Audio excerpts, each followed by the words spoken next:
All right, I think we're broadcasting. Man, I think we melted the internet there. Yeah, that was insane. Sorry. I'm actually doing this from David Sax's Twitter account because it looks like doing it from mine basically broke the Twitter system.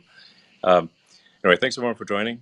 We're incredibly excited to announce to have Governor DeSantis on with us with this historic announcement, and then look forward to live Q&A from the audience. So, with that. Yeah, I mean, so Governor DeSantis, are you there? Can you hear us? I think you broke. I'm All right, here. excellent. It's exciting. I know. I think you broke the internet there. We had over 500,000 people in one Twitter space, and it was growing by like 50,000 a minute. So, congrats on breaking the internet there. Well, yeah. Try some new things. You're gonna. Yes. It's adventurous. So yes.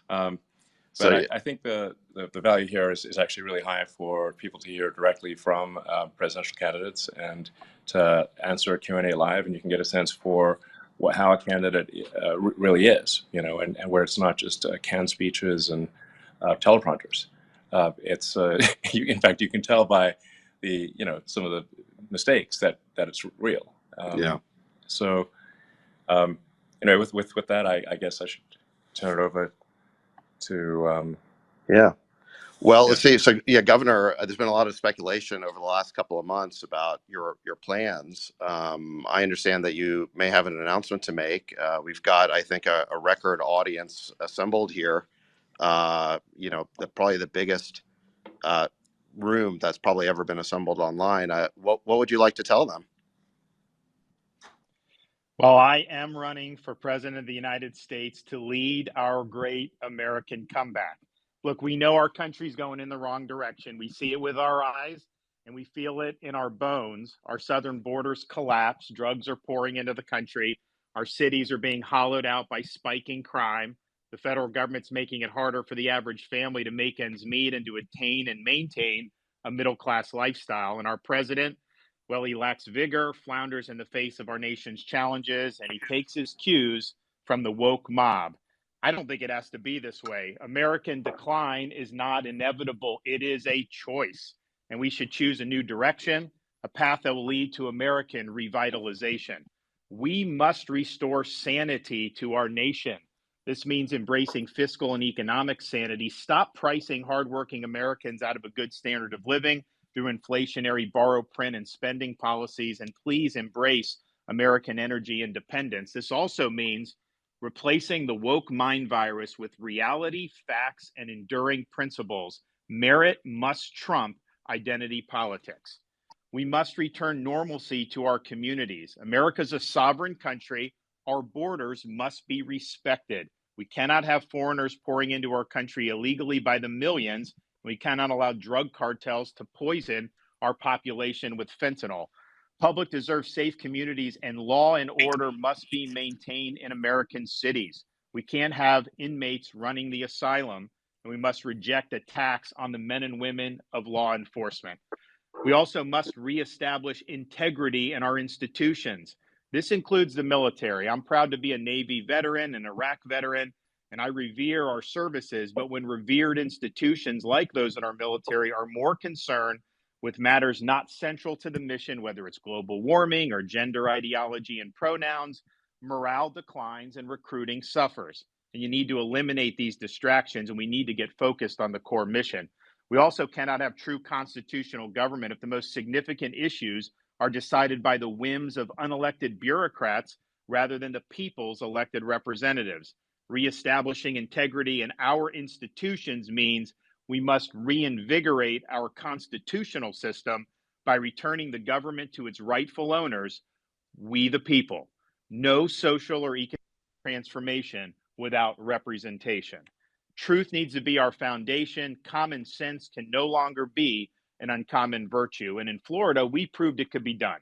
We chose facts over fear, education over indoctrination, law and order over rioting and disorder. We held the line when freedom hung in the balance. And we're thriving as a result. Florida is the nation's fastest growing state. We're number one in net in-migration, number one in new business formations, recently ranked number one in education. We have a 50-year low crime rate and one of the lowest tax and debt per capita in America. But we also understand governing is not entertainment. It's not about building a brand or virtue signaling. It is about delivering results. And our results in Florida have been second to none. We can and we must deliver big results for America. I pledge to be an energetic executive that will take on the important issues. Biden's pursued inflationary policies that are hurting working people. We will reverse those policies and we'll build an economy where working Americans can achieve a good standard of living. Biden's opened the southern border and allowed massive amounts of drugs to pour into the country. We'll shut down the border, construct a border wall, and hold the drug cartels accountable. Biden's embraced medical authoritarianism, such as unconstitutional COVID vax mandates. We will ensure that those violations of liberty can never happen again. Biden's allowed woke ideology to drive his agenda. We will never surrender to the woke mob, and we will leave woke ideology in the dustbin of history. Biden's also politicized the military and caused recruiting to plummet. We will eliminate ideological agendas from our military, focus the military on the core mission, and we will reverse the poor recruiting trends. Finally, Biden's weaponized the power of the administrative state to advance his left-wing agenda. We will reconstitutionalize the executive branch and we'll bring the administrative state to heel. Now, you can't do any of that if you don't win. There is no substitute for victory. We must end the culture of losing that has infected the Republican Party in recent years. The tired dogmas of the past are inadequate for a vibrant future. We must look forward, not backwards. We need the courage to lead, and we must have the strength to win. And to voters who are participating in this primary process, my pledge to you is this. If you nominate me, you can set your clock to January 20th, 2025 at high noon, because on the west side of the U.S. Capitol, I will be taking the oath of office as the 47th President of the United States. No excuses. I will get the job done. Now, these past few years have given me a new appreciation for the fragility of our freedoms. I never thought I would see things in America that we saw during the COVID-19 pandemic, but our founding fathers were keenly aware of the fragility of freedom. When they framed our Constitution, they came armed with having studied the history of every republic and the history of mankind. And they noticed that all of those experiments only had one thing in common, and it was this. Every single one of them had failed. And so they knew it fell to our country, the United States of America, to determine whether people could really govern themselves. Could we have a society based on the idea that our rights are God-given, not government-granted, and that society functions based on the rule of law, not the rule of individual men? And when Dr. Benjamin Franklin walked out of that convention, he was asked, did you deliver a republic or a monarchy? He said, a republic if you can keep it. They knew freedom didn't run on autopilot. They knew each generation would have a responsibility to safeguard freedom, and it's our responsibility to do so at this important juncture in our nation's history. We have a lot of work to do to ensure the country gets back on track. I ask everybody listening to please join me on this mission. Please invest in our campaign by going to rondesantis.com and making a donation. Thank you. God bless, and I look forward to the discussion. All right. Thank you, Governor. Appreciate that. I guess just as a first follow-up here, thank you for putting up with these technical issues. I think we're definitely breaking new ground here. As far as I know, no major presidential candidate has ever announced their candidacy on social media this way, certainly in a Twitter space. So thank you for doing that. What made you want to kind of take the chance of doing it this way, as opposed to just doing it on cable news or the usual way? Well, when COVID hit, I had to make decisions about, do you go with the crowd or do you look at the data yourself and cut against the grain? And I chose to do the latter. I faced huge blowback for doing that from the bureaucracy, from elites, from the media. But my view was I had to look out for the people I represented, prefer protecting their jobs over trying to safeguard my own political hide. But it was very, very lonely in a lot of those decisions. And part of the reason it was so lonely is because there was a concerted effort to try to stifle dissent. There was an official narrative about lockdowns, about closing schools, about forced masking, about all these different things that we had to navigate during COVID. And it was an orthodoxy being enforced by the major tech platforms in conjunction with the federal government. And if we can't have an honest debate in a free country about issues that affect hundreds of millions of people, like lockdowns, then what good is the First Amendment at that point? Those are precisely the times when we needed to have debate be robust. You should not be taking down articles that criticize those draconian policies, and yet that's exactly what happened. So it occurred to me that if that had continued, I think free speech in this country was on its way out the door. And so when Elon Musk stepped up to purchase Twitter, he paid a lot of money for it. And I'm sure because he's a good businessman, Elon, I'm sure you'll end up making money off it. But bottom line is you had to put your money where your mouth is, because I think you recognize that you can't have a free society unless we have the freedom to debate the most important issues that are affecting our civilization. That did not happen during COVID. The truth was censored repeatedly. And now that Twitter is in the hands of a free speech advocate, that would not be able to happen again on this Twitter platform. So I think what was done with Twitter is really significant for the future of our country. We cannot have a society in which government is colluding with major tech platforms to enforce an orthodoxy. Well, thank you. Yeah, we're absolutely committed to freedom of speech and a level playing field, and just a vigorous debate. And hopefully, this can be a platform that brings people of divergent political views to exchange those views, and perhaps some minds will be changed one way or the other.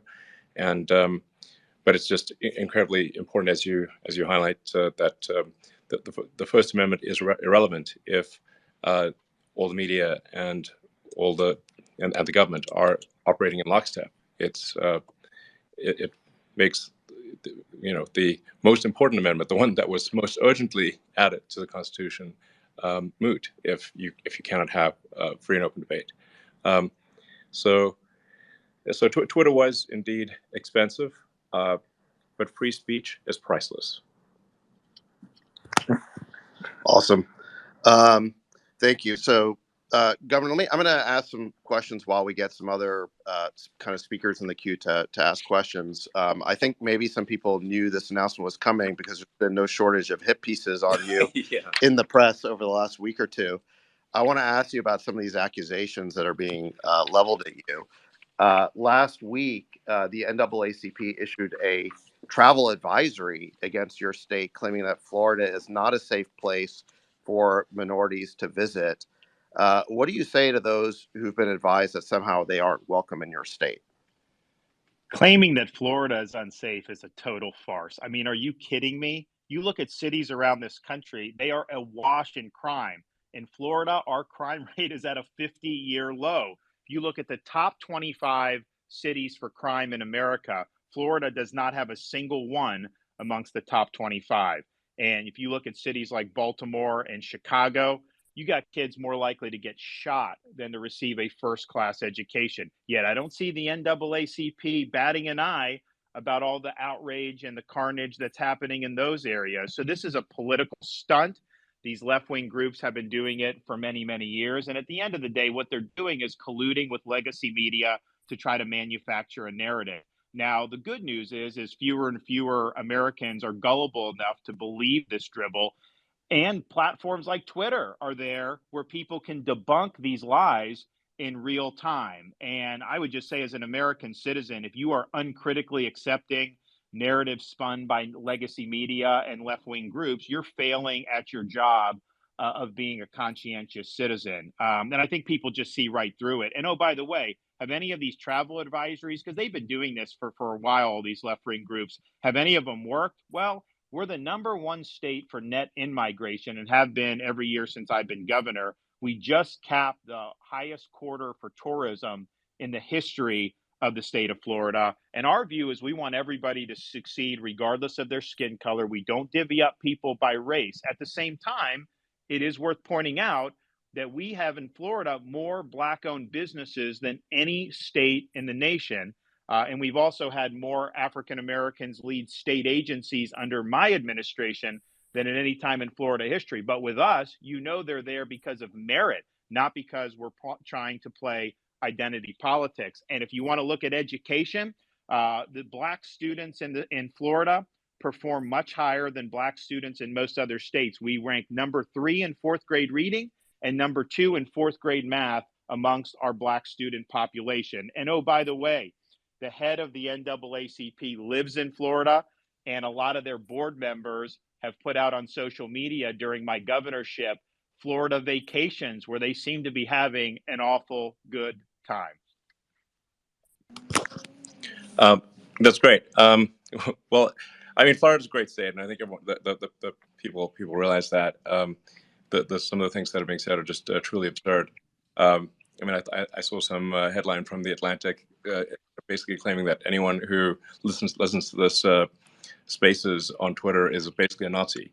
That was The Atlantic, and then Vanity Fair said that that you were hosting or interviewing because David Duke wasn't available. Oh yes. Although I'm not totally sure who they were saying was David Duke. I don't know if it was you or Governor DeSantis. It's sort of a little bit unclear, but I think this is a function of the legacy media, these corporate journals. They're in their little bubble.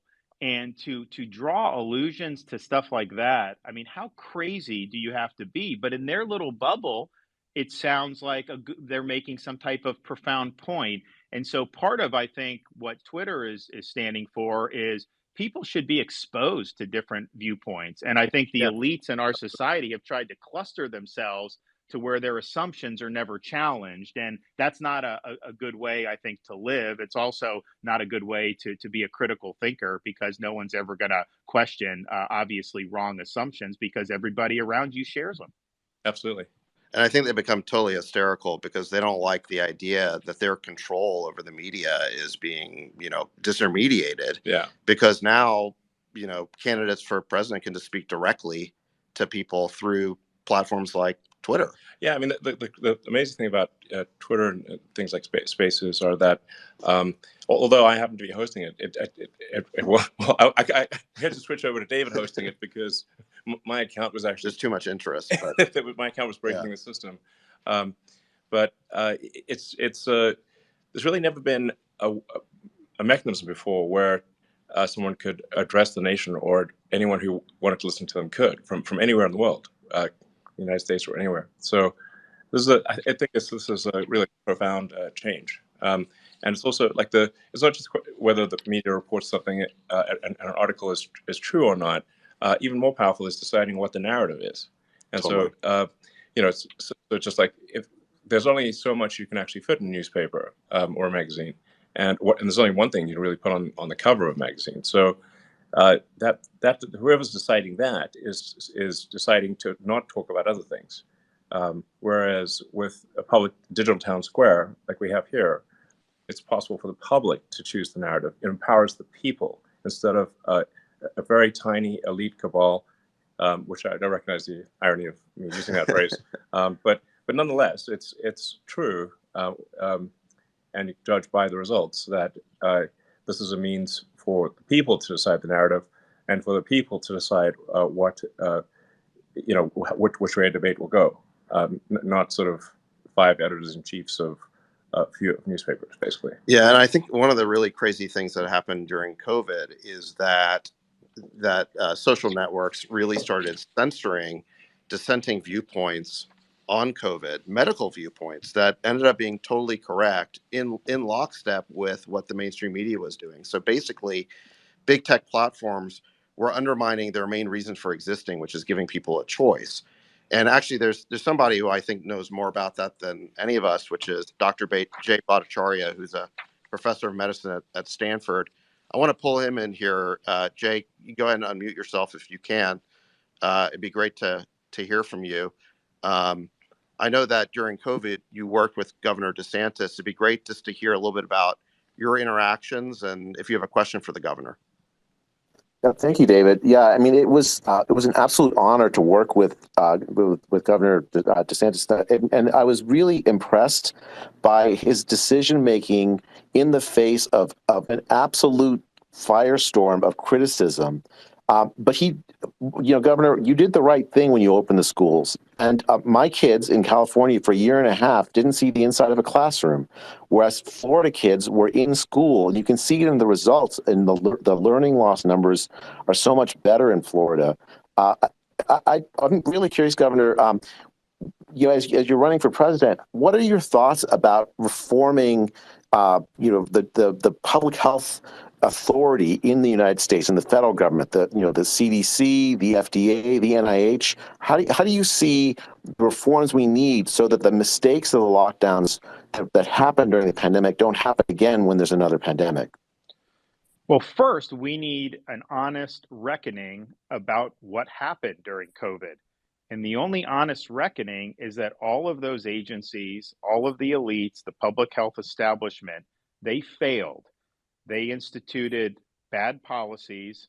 Obviously, it's a novel virus, but I think what happened was when the data was becoming more and more apparent that the path they were on was wrong, they doubled down and wanted to do it even more. And I really believe had Florida not just kind of stood in the way, I think this country would have had rolling lockdowns for probably a 2 year period.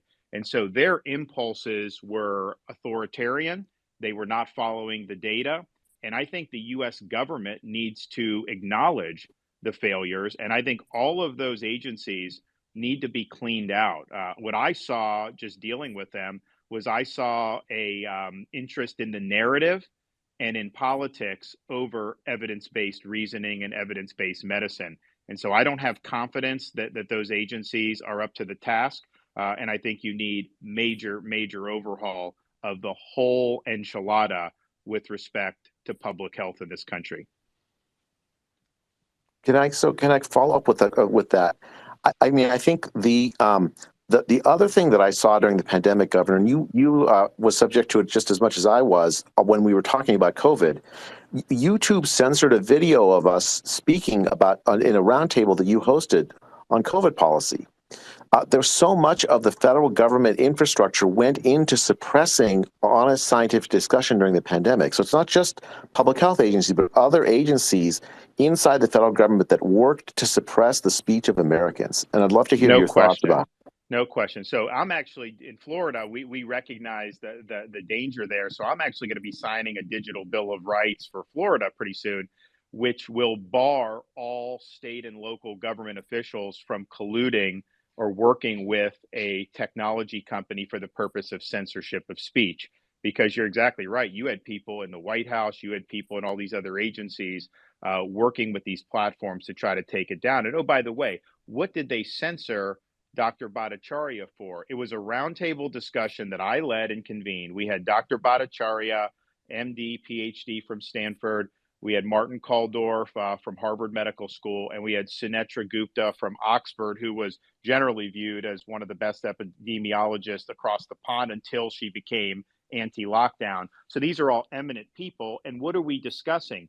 We're discussing whether there's any scientific basis to force a school child to wear a mask for 8 hours a day. They all agreed there was no basis to do it and that you should not have school mask mandates. YouTube thought that was, quote, anti-science and that should be taken down. But even at that point, we had already had enough experience in Florida where you had some schools that had done it before the state banned the mandates. You had some schools that had done it, some schools didn't, and the results were no different. And yet his video was taken down by Google YouTube. So it was a huge problem. And yes, I think the federal government, FBI, DHS, any of the health agencies, it's unconstitutional for them to be delegating speech restriction to a private company. You can't do indirectly what the Constitution would clearly forbid you to do directly. Let me pull in. We have Congressman Thomas Massey. If you're there, go ahead and unmute yourself. I mean, what we're talking about here is, I think, really unconstitutional actions by federal agencies. Congressman Massey, I know that you've been involved in this problem of government agencies being weaponized and used against the American people in an inappropriate way. you have a comment on this? And do you have a question for Governor DeSantis? Well, first of all, let me say a big thank you to Elon Musk for buying Twitter and exposing all of this. On our weaponization committee, we wouldn't know so much of it if he hadn't done this, almost as a public service to the First Amendment. It's a disturbing trend. Government, as the governor said, the government is colluding with big corporations. We found out this week from an FBI whistleblower that Bank of America voluntarily gave names of and information on anybody who bought a hot dog in Washington, D.C. from January 5th to January 7th, and then overlaid that with gun purchases that they had on record anywhere in the country for any period of time. And just, they say they voluntarily gave that to the FBI. So that's disturbing to me. By the way, I've never met Elon Musk, but I'm one of your biggest fans. I'm the first congressman to have a Tesla. I'm on Thank you. I'm on Starlink, and I would have bought a Powerwall, but I'm off the grid, and you wouldn't sell me one, so I had to make one with a wrecked Model S, and it's been running our house for 5 years. But my And just for the record, I was with Thomas our first year in Congress. He's got the Tesla, but his license plate is Kentucky Coal. So it's he's probably one of the only people that have that in the country. Thanks for outing me, Governor DeSantis. But no, so Governor DeSantis, my question to you is, you served here in Congress for 6 years with me. And why is it that Congress is so feckless at reining in these government agencies? And what do you think we need to do? And if you were president, what would you urge Congress, or what bills would you like to see and sign to rein in this, sort of overreach of government bureaucracy? Well, first, I think there's a lot that the executive branch can do, and all I will say when it comes to these agencies, we'll go into this a little bit more as the campaign goes on. But buckle up when I get in there, because the status quo is not acceptable, and we are going to make sure that we reconstitutionalize this government. And these agencies are totally out of control. There's no accountability, and we are going to bring that in a very big way. Now, part of the reason it's gotten so bad, power has been consolidated and effectively a fourth branch of government, because Congress hasn't used its two main powers that it has under the Constitution. First, the power of the purse. If an agency is engaging in conduct that is outside the realm of what is legal, or you think it's not good for the public interest, then you can remove the funding for those operations. There's nothing that they're not entitled to get the same level of funding every year, and yet Congress runs the government on autopilot, either continuing resolutions or massive omnibus spending bills. So these agencies are all bulletproof. They know that they're going to end up getting something similar or more every single year, and it creates an incentive for them to abuse their power. The other thing you can do is actually legislate, so you're not delegating to the bureaucracy key issues regarding how to enforce federal law. You should define what you want. All they should be doing is implementing. Instead, Congress will basically give an invitation for the bureaucracy to make really important substantive decisions. And so Congress may never vote on something, and the bureaucracy will cite a law from 20 years ago and do things that are going to transform our society or our country. That is not the way the founding fathers drew up the Constitution. So would you sign the REINS Act? We passed it out of judiciary today. Oh, yeah, no, of course. Yeah, that's a no-brainer. That would, I think, be a great check for that. I also think that we're going to have a good chance to see some of this Chevron deference really curtailed, or maybe even eliminated, based on the U.S. Supreme Court's upcoming jurisprudence. And I think that's another reason why the bureaucracy has become so powerful, because courts have basically been told they can pretty much do what they want, and courts are supposed to just defer. I don't think that that's actually correct. I think the courts, they have to make a judgment about what does the law actually say, and you can't just defer to quote unquote experts in the bureaucracy. Thank you. All right, shifting gears, Governor, I want to ask you another topic that's been in the news a lot is Disney. They blamed you for canceling plans for $1 billion investment in Florida, said they were canceling 2,000 jobs. I saw other reports that suggested Disney was going to make the cuts anyway, and due to a larger, budget cutting initiative. regardless of why they did it, why do you feel your fight with Disney remains important, considering you already beat them on the parental rights bill that they opposed? And what would you say to some of your opponents in this race who argue that the fight has dragged on too long? So, first of all, Florida stands for the protection of children. We believe jamming gender ideology in elementary school is wrong. Disney obviously supported injecting gender ideology in elementary school. They did oppose our parents' rights legislation. And the fact is, when they opposed it, that was a big deal because for 50 years, anytime Disney wanted something in Florida politics, they pretty much got it. But not this time. I signed the bill. We did, as you say, win on the issue. But what happened was Disney's posturing, some of the other statements that their executives were making, kind of the corporate culture had really been outed as trying to inject matters of sex into the programming for the youth. And I think a lot of parents, including me, look at that and say, that's not appropriate. I mean, we want our kids to be able to just be kids. And that's kind of our mantra. So you had this setup that Disney engineered many decades ago, where they actually had their own government that they controlled with no accountability. They were exempt from the laws that all their competitors had to follow, massive tax breaks, and they even racked up municipal debt. And Florida basically put them on a pedestal many decades ago and joined the state with this one company at the hip. We just didn't feel that we were comfortable maintaining that relationship. And so we ended their self-governing status. So Disney has to live under the same laws as everybody. They got to pay the same taxes as everybody. And obviously, they'll be responsible for those debts. So the reason why there's a quote fight is just because they filed a lawsuit against the state of Florida trying to get their special privileges reinstituted. But I don't think that that's good policy. And I think some of these Republicans that are taking Disney's side, they're basically showing themselves to be corporatists because these were all corporate goodies.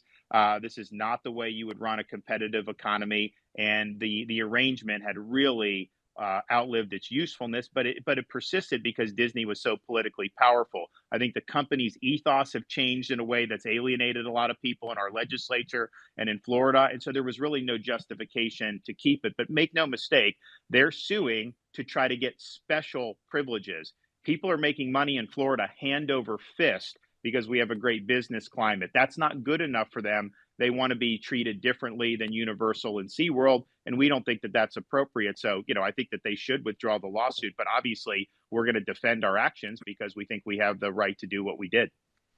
It's funny. The media used to criticize Republicans for being in the pocket of big corporations, and now they're attacking you because you're not. Well, not only that, David, it's interesting because the media in Florida for years had hammered Disney, and they would point out like that this was not a good arrangement because Disney was not accountable to anyone. I mean, when the state control board took over this district, the firefighters came to the board and they said, "Hey, we weren't getting survivor benefits for some of these widows." And so the state control board actually paid out some of the benefits that they were getting stiffed on. There were a lot of people in Central Florida who were really thankful that there was some accountability being brought to bear because, it's human nature. If there's no accountability over any individual or entity, of course, they're going to behave differently than if you have normal accountability.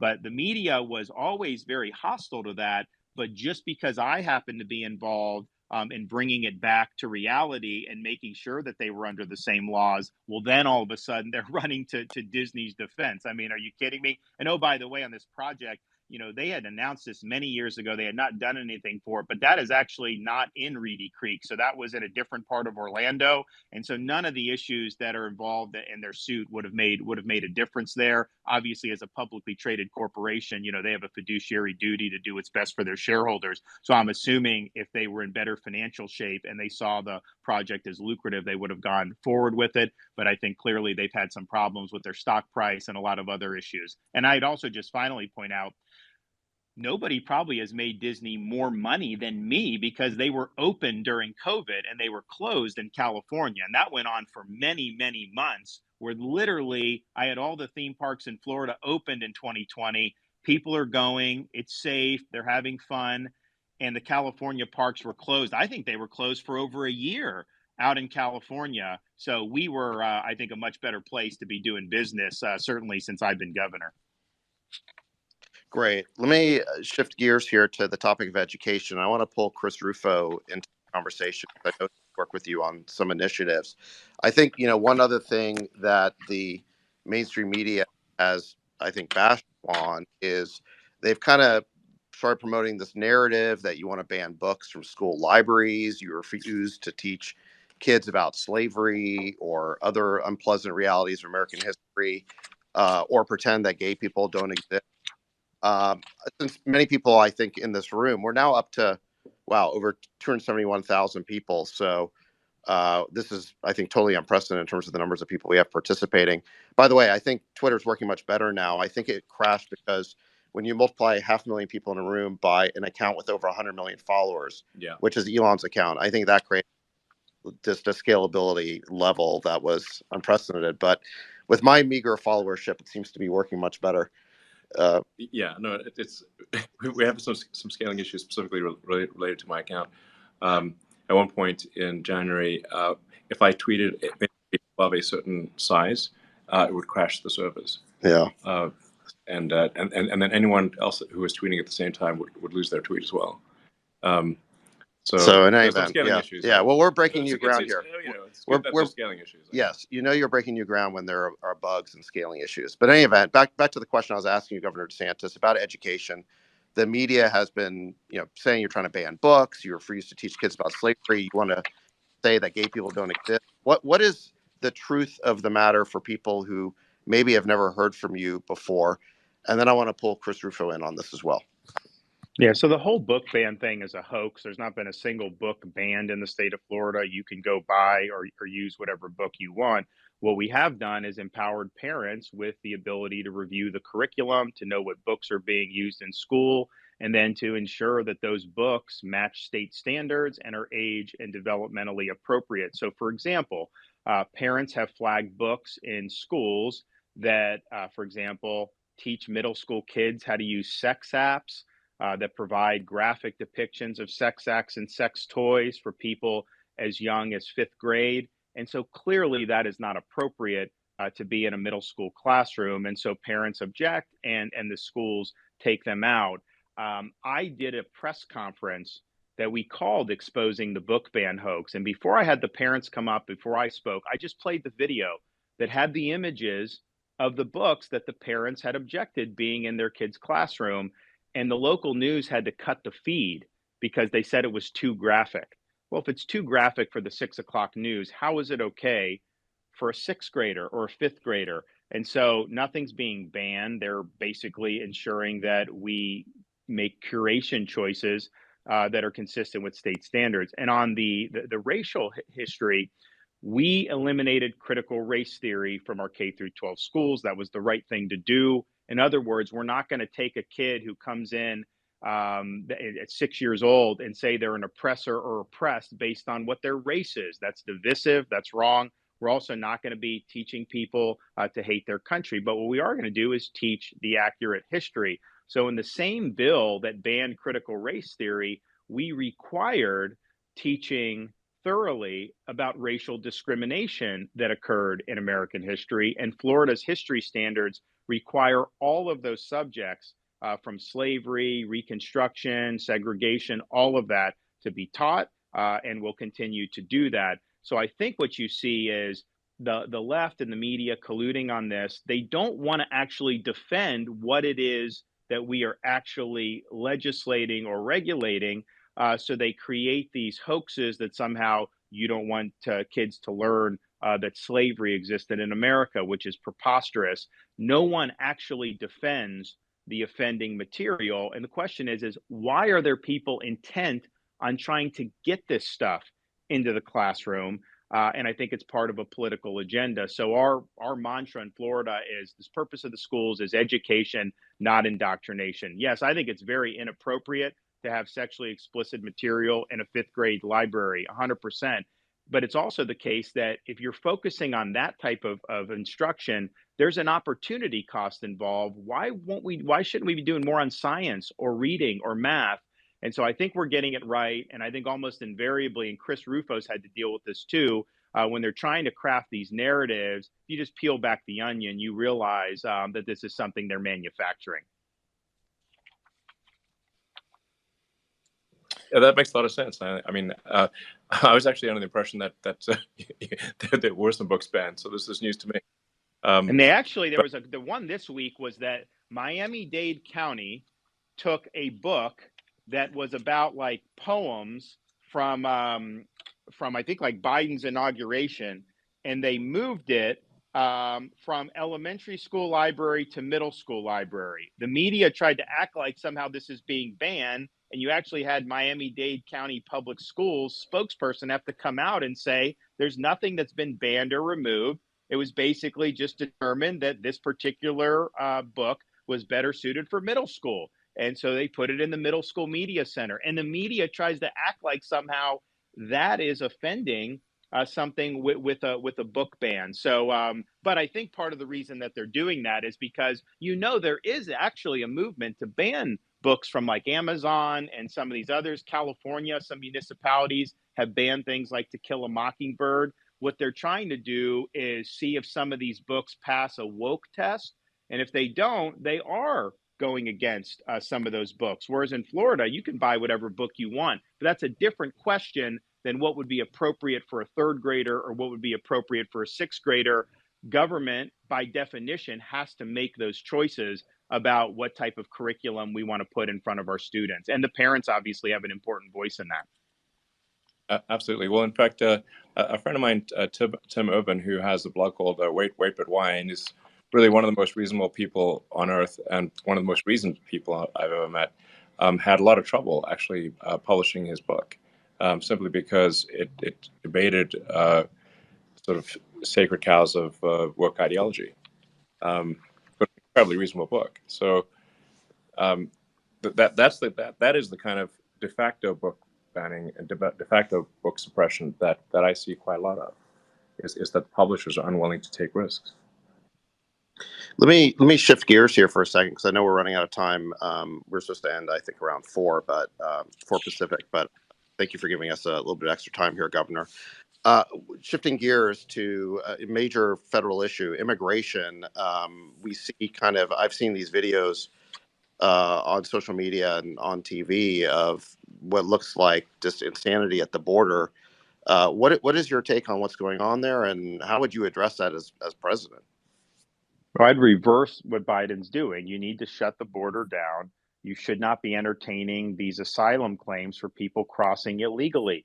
Asylum is a legitimate thing, but these are people that, when they come, I mean, they're being persecuted. These people coming overwhelmingly are economic migrants that are coming across many other different countries. They should be applying for asylum there if they were truly qualifying for that, but they're not. They know that if they just show up at the southern border, and these are people all over the world that are coming illegally, they know that they will get a sheet of paper saying, okay, come back for a court date in 3 years, and they get released to the interior of our country. It's an absolutely insane system. So we'll stop that. We will move on day one by declaring a national emergency. We will construct a border wall. We will make sure we have Remain in Mexico and that we're not entertaining those claims in that way. And we really need to hold the Mexican drug cartels accountable, because they're facilitating a lot of this migration. They obviously make money off of it. They treat a lot of these people very horribly as they're trafficking them through Mexico and into the United States. And of course, the cartels have been responsible for moving massive amounts of fentanyl into this country. And that's killing tens of thousands of Americans every year now. And what they're doing is they lace the other types of drugs with the fentanyl. So you may have like a teenage kid doing something they probably shouldn't do, but in prior generations would not have been fatal. And now if it's laced with fentanyl, these kids can overdose and die. And so mothers are losing kids as a result of this fentanyl epidemic. And I just don't think you could allow these criminal organizations to continue poisoning our population. So it'll be a day one issue.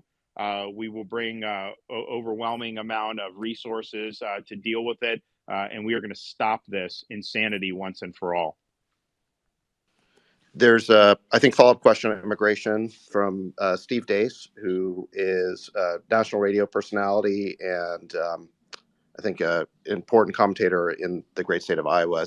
Steve, do you have a comment or question? I think you just need to unmute.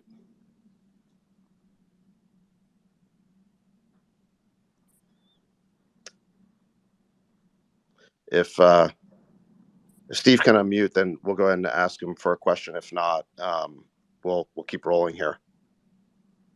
All right, 3, 2, going, gone. I'm there, All right, guys. sorry, Steve. I'm there, guys. Oh, Sorry there about you There go. he is. All right. Yeah, I'm there. my bad. First of all, I want to echo what Congressman Massey said to Elon. Elon, if I put down money on January 1st, 2022, that Twitter was going to be the last bastion of free speech on earth, brother, I'd be about as rich as you are on that bet right now. I mean, it's incredible what you have done here, and the restoration of a lot of accounts of people that were truth tellers and were ran from here for telling the truth. I saw a meme the other day that said, of course, you have scientific consensus when you censor all the scientists who disagree. So I wanted to just say, first and foremost, on behalf of a lot of grateful people around the country and the world, really, thank you very much for that and the investment you made in that cause. Thank you. A question as a follow-up to you, Governor, on this very issue with immigration. We have heard a lot over the years, lock her up, drain the swamp, going to build a beautiful wall. Mexico's going to pay for it. And crowds cheered and everybody loved it. And brands got built and nothing got done. What is the bottom line assurance that you can make to the people that are listening right now, all over the world and all over the country, that you can actually do the agenda that you just articulated when others tweeted about it and talked about it, but then couldn't actually follow through? It's a great question because I share that frustration. I think even my worst critics in Florida will acknowledge when I tell people I'm going to do something, I don't make promises or say I'm going to do something lightly. I've thought it through, and I know that I am going to follow through on what I tell people I'm going to do. So this is one. There will be follow through. Number two, I understand the different leverage points that you would have under Article 2 of the Constitution. I studied that a lot at becoming governor about Florida's Constitution, doing the same thing for the federal Constitution. And you've got to know how to use your leverage to advance what you're trying to accomplish. So, for example, there's leverage that we can use vis-a-vis Mexico that I think presidents have not been willing to do. I think sometimes for political purposes. But I'll look at, okay, what are all the variety of options we can do? Which buttons can I push? And I will do that to be able to bring this issue to a conclusion once and for all. We had Hurricane Ian come through Southwest Florida, Category 4 plus storm, September of 2022, and it did a lot of damage. But one of the things it did, it knocked out a bridge going from the mainland to Pine Island, and it severed the Sanibel Causeway in 3 different locations.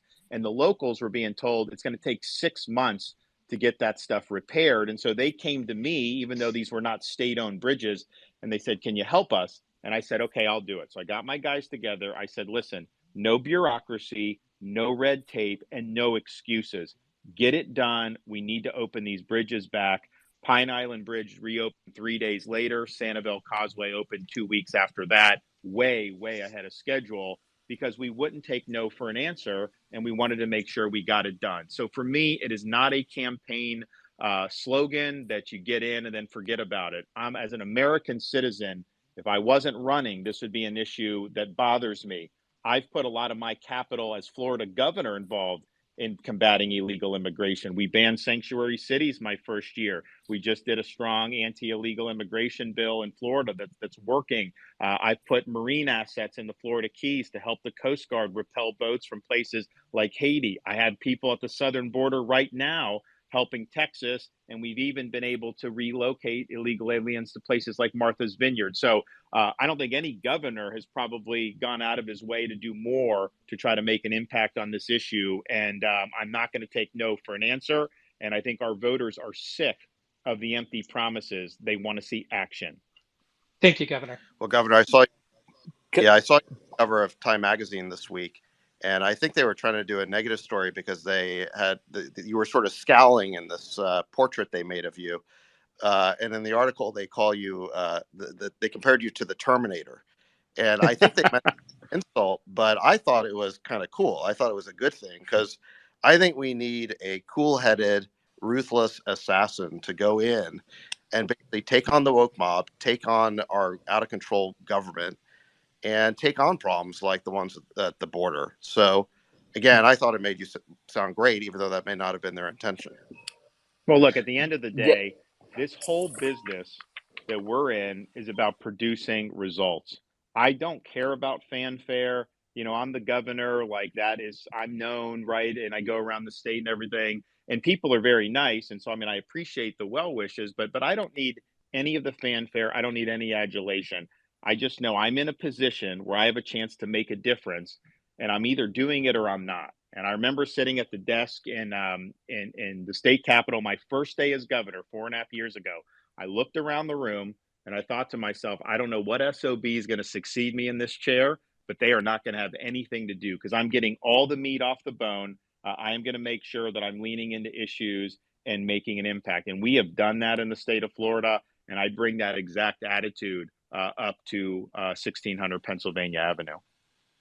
Governor, I'd love to jump in and follow up on that. This is Chris Rufo, and I've had the honor of working with you in the past few years on critical race theory, gender ideology, and the DEI bureaucracy. And what I've seen up close and personal is that while many conservative politicians, going back decades, have made headlines and got on television playing culture war, they never actually get anything done. And what you've done over the last few years is really astonishing. You've eliminated CRT from all Florida's public institutions. You've stopped gender ideology dead in its tracks in K through 12. And just last week, you eliminated the DEI bureaucracy in all of Florida's public universities. They'll be shut down completely. And I think what you've done is established a blueprint for fighting back against the left's long march of the institutions and making sure that those institutions reflect the value of Florida voters, not left-wing activists and the partisan press. So my question for you is, DC is another animal. It's quite different, the scale of the federal government. And how are you going to deliver results? And what is your culture war strategy facing down the swamp in DC? Well, some of it is similar in this respect. When we're taking on things like DEI, you get blowback from legacy media and the far left. But that's an example of an issue where they are out of step with the vast majority of Americans. It's not just Republicans. It's independents and a lot of Democrats. Because you think about if you're a parent and you've got kids, you want to know when they apply to college, they're going to be judged based on their merit. And they're not going to be roadkill in some type of woke Olympics where they didn't fit some category and so they're denied opportunity. They want to make sure that achievement matters. And so we get a lot of quiet support for a lot of those things. And so I think what I do, just because, look, I'm a blue collar kid. I grew up in the Tampa Bay area, working minimum wage to get through school. My grandfather worked in the steel mill in Western Pennsylvania. I just know instinctively kind of what like normal people think about all this stuff. And I have a good sense of when the legacy media and the left are outside of where the average American is, because people want you to be using common sense. And things like DEI, I mean, when I was growing up, I think things were better because people were actually told you should try to get along. Now they're told you need to segregate. And it's just crazy that they're trying to do all this stuff. So by eliminating that, there's a lot of people that were really happy about that, including people that certainly are not traditional Republicans. And I think there's similar issues when you do in the federal level. It's also the case that there are some tools at the federal level that we don't necessarily have at the state level. For example, some of the problems with the university and the ideological capture, that didn't happen by accident, can trace back all the way to the accreditation cartels. Well, guess what? To become an accreditor, how do you do that? You've got to get approved by the U.S. Department of Education. So we're going to be doing alternative accreditation regimes where instead of saying you will only get accredited if you do DEI, you'll have an accreditor that will say, we will not accredit you if you do DEI. We want a colorblind, merit-based accreditation scheme. And so as president, controlling that agency, you can then approve other types of accreditation. So I think part of it is just knowing where are all the pressure points? How does it get to the point that we then see and that somebody like you will run a report on? Like when you see some of the outrageous stuff that's generated in some sociology department at a university, that didn't just happen out of thin air. There's a reason why we got to that point. And I think that there are some tools with the federal government where you can push back and try to get these institutions moored in a more foundational direction about, hey, we're pursuing truth here. And we're not here to try to impose one niche ideology on the entire student body.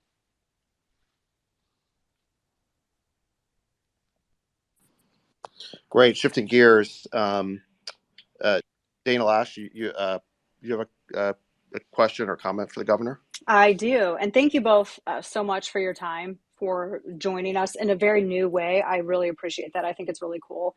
And for your support of free speech, too. And Elon, I have to say thank you for taking the arrows and for unthrottling the accounts of all of us who got in trouble for sharing a New York Post story about a laptop. And Governor, I wanted to thank you for your leadership and your unwavering support of Second Amendment rights. And you're on my program tomorrow, and I just got to say, you got my vote in the primary, so I appreciate it very much. You were talking about DEI just a minute ago, and I want to ask you both about this growing threat against natural rights and free enterprise. It's this threat of debanking. Now, I know that, Elon, I've read so much about you and what you've gone through. You've called ESG criteria evil incarnate.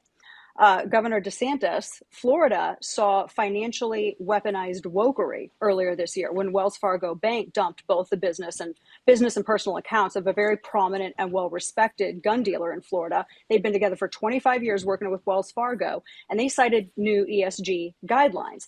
Now, similar to the DOJ's previous Operation Choke Point, all these activists for various causes are using this regulatory guidance to debank what they consider to be politically incorrect businesses for the sake of risk management. Now, we say that our rights should not be infringed upon by the government, but what can and should be done about activist-guided financial institutions and these payment processors who are essentially cutting off law-abiding citizens and businesses? Well, I think it's a fundamental issue that I think not enough conservatives have been wise to. I think more and more are. But at the end of the day, we have certain fundamental rights. And so maybe you're somebody that is, really excited about your Second Amendment rights. And obviously, if the government comes in and infringes that, we know you blow the whistle on that. That's a problem. But what if Wall Street banks are colluding so that somebody can't function in that space, whether it's running a store or anything involving that? Your rights are still being infringed upon in that situation. And so I think this whole ESG movement is really trying to do through the financial sector what they could never achieve through the ballot box. And so they're trying to do an end run around the constitutional system, and they're really trying to change policy. They're trying to change society, and they're trying to change the scope of people's rights. And so in Florida, I just signed anti-ESG legislation, which said things like no ESG criteria in our pension fund. We got a $180 billion state pension fund. No social credit scores for consumers when they're going to bank. In other words, if you apply for a loan, that loan should be judged based on your credit worthiness, not whether you're genuflecting to the appropriate left-wing causes. But one thing we did do is we did provide protection against this debanking with the woke banking. No discrimination based on your religion and other things, which we know is happening. So I think it's a fundamental question, but we will not be a free society if major financial institutions can do through the economy what people could not achieve through the ballot box. Our rights will be restricted, will be the end result, and that's not healthy for a free country. As a follow-up to that, Governor, Dana mentioned Operation Choke Point, and that is a term that's very familiar to crypto companies in Silicon Valley and fintech companies. Basically, it refers to an effort by the federal government, including the SEC, to basically regulate blockchain and crypto companies out of existence. They really feel like they're being driven out of the country. And I'm not talking about scammy ones or the totally fake ones like FTX, but really high quality, good companies, including companies that are public like Coinbase. And these guys are basically begging the government for just a framework. They're just like, tell us how to operate legally and we'll do it. I guess where do you come down on this?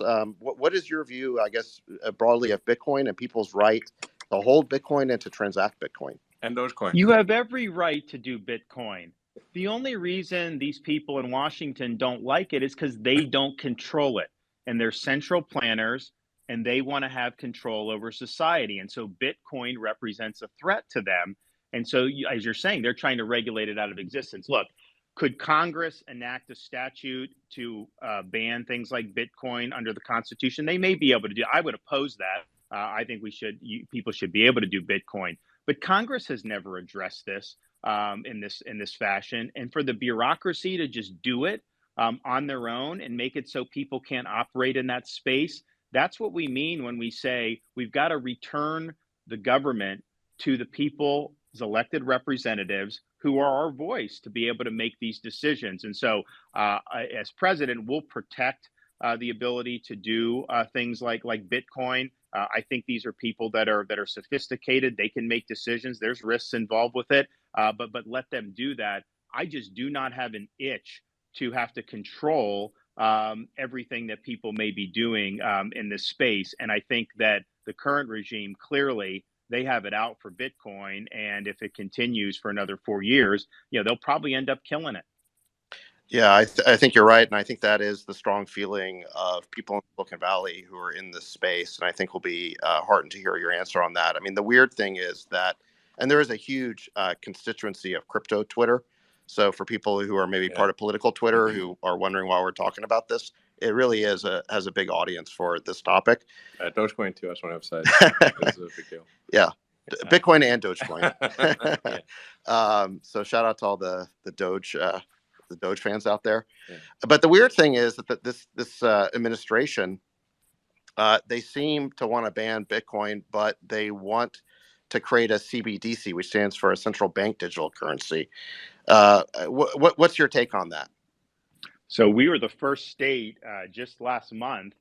We actually got the Florida legislature to pass a law that says Florida does not recognize central bank digital currency, because some states were actually adding that to their uniform commercial code. The federal government's studying this. We did the opposite and say we didn't. Now, the reason why we did that is because what the Federal Reserve has said is, well, we're going to consult with Congress. We'll consult with the executive branch. We don't have a CBDC right now. And ideally, we would get authorization for Congress. Well, wait a minute. It's not ideally. You must get authorization from Congress. I don't think Congress would authorize it. So if they unilaterally try to do this, we're trying to provide protection for people here in Florida. I know Biden did the executive order. They're studying it. I can tell you, if I'm president, we are not doing a central bank digital currency. I think that would be a huge, huge imposition on people's financial freedoms and financial privacy. And oh, by the way, what would the logical result of this be? If the central authority has oversight over this, of course they're going to start imposing ESG criteria. Oh, wait a minute. You filled up your gas tank 3 times this week. You can't do any more. The sky of how they would be able to manipulate this. So I see it as a massive transfer of power from individual consumers to a central authority. And I don't think that that's good for a free society. So I'm a no on central bank digital currency. Sounds good. Yeah. Great.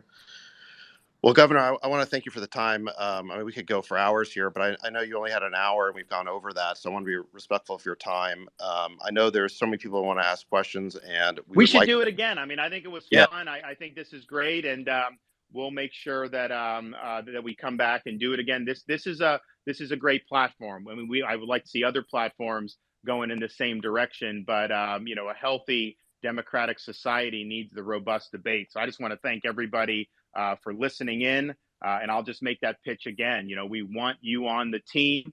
We'd love for you to go to rondesantis.com and make a donation so that we can get this done on this nomination and win the election in November of 2024. God bless everybody, and thank you. Well, thanks, Governor. And yeah, we have over 300,000 people in the room. It's really been pretty incredible. And, we started with some technical issues because of the sheer scale of and unprecedented nature of what we were doing. But it's not how you start, it's how you finish. And I think this finished really strong. So, yeah, I think it's just really great for the people to hear directly from presidential candidates and to have it in a conversational tone. Which obviously results in, it's going to be imperfect because it's not scripted. So, but it's genuine. And I think that really gives the people an opportunity to understand who might be their president in a way that's real. So thank you very much for coming on and doing this. And the invitation's open to any other candidates who might want to do this. Absolutely. It is important for people to hear directly from candidates. So thank you for working with us on this historic event, and yeah, looking forward to future conversations and just having a great national dialogue. All righty, everybody. Thank you for just. Bye-bye. All right. Bye-bye.